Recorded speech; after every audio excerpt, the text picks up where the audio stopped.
Hello, dear viewer, and welcome to the Broken Expanse.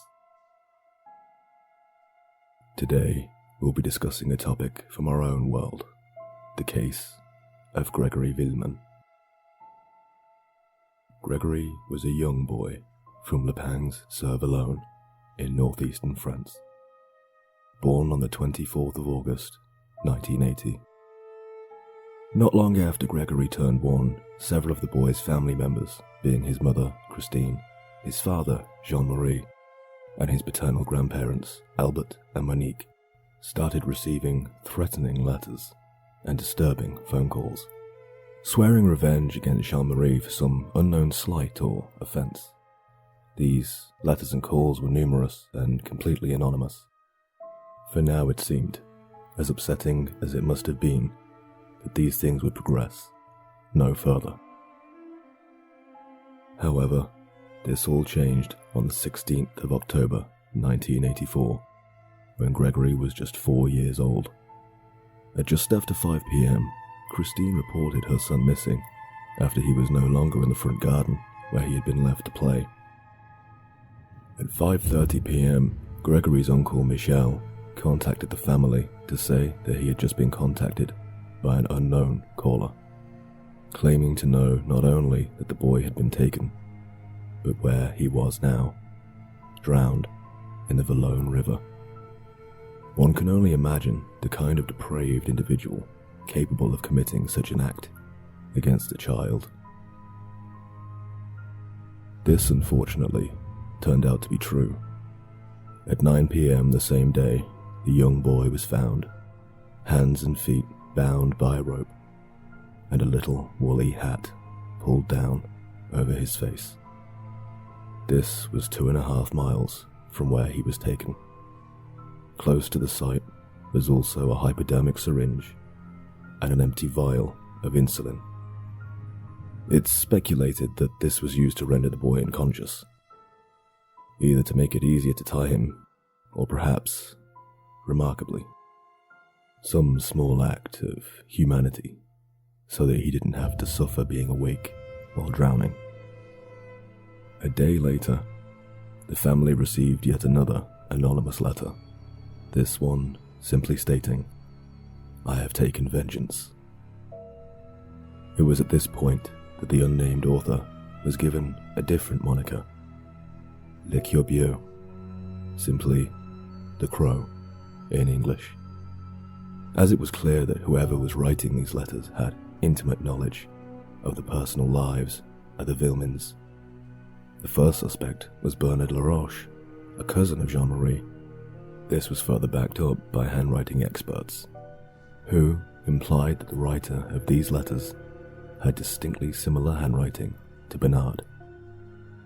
This, again, was further compounded when the man's sister-in-law, Muriel, testified to police that she knew that Bernard was in fact the killer and the Crow.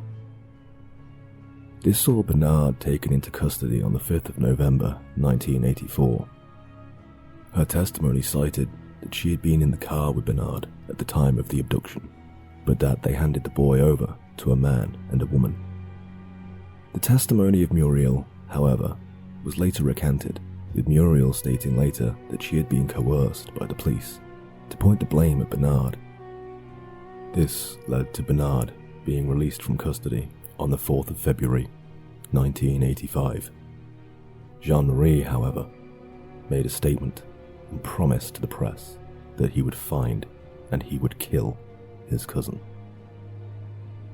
On the 25th of March of the same year, the same handwriting experts placed the blame on another family member, this time Gregory's mother, Christine. However, there was little other evidence. This didn't stop them from keeping her in custody for the next 4 months, though.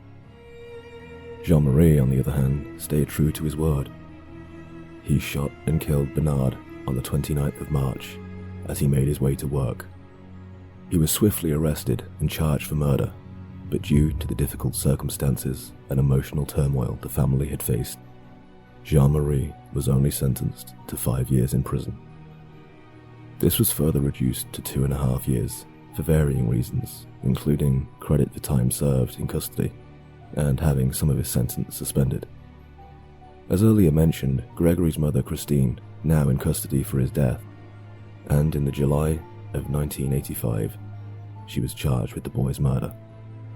Insisting her innocence and angered by the sheer lack of evidence against her other than some handwriting samples, she entered a hunger strike. This was particularly dangerous as she was pregnant at the time. After 11 days, she was freed. Her trial had been taken to an appeals court, and they too noticed a sheer lack of evidence against her, as well as no clear or apparent motive. She was cleared of all charges on the 2nd of February, 1993. In subsequent years, the case has been reopened many times. In the year 2000, it was to do a more advanced DNA test on a stamp used by the infamous Crow. Again, in 2008, the case was reopened to allow for forensic and DNA analysis of the ropes used to bind the young boy. Further DNA testing was carried out in 2013 on Gregory's clothes and shoes. All of these tests were, unfortunately, inconclusive. 4 years later, in June of 2017, new evidence was presented that led to the case being reopened yet again. This time, Gregory's great-aunt and great-uncle were arrested, as well as his aunt, the widow of Michelle, who had received the phone call telling of Gregory's whereabouts. This, however, was short-lived, and the aunt was quickly released without charge. Muriel was later also detained, but the three were released after 36 days. Gregory's great-aunt and uncle had invoked their right to remain silent the whole time. Another tragedy ensued when the magistrate in charge of the original investigation committed suicide. In his suicide note, which he sent to a local paper, he stated that the pressure of the case being reopened yet again was the main catalyst for him ending his own life. We may never know who could be so cruel as to end the life of a 4-year-old child, nor who the infamous Crow really was. All we can say for certain is that the world can be a dark and terrible place. Take care of the ones you love. You never know what could be right around the corner. If you found this video informative, or just feel like spreading some positivity, please click that like button, hit subscribe, and don't forget the little bell notification icon too. Take care, everybody, and don't stray too far from the path, lest you end up in the broken expanse. Thank you for watching.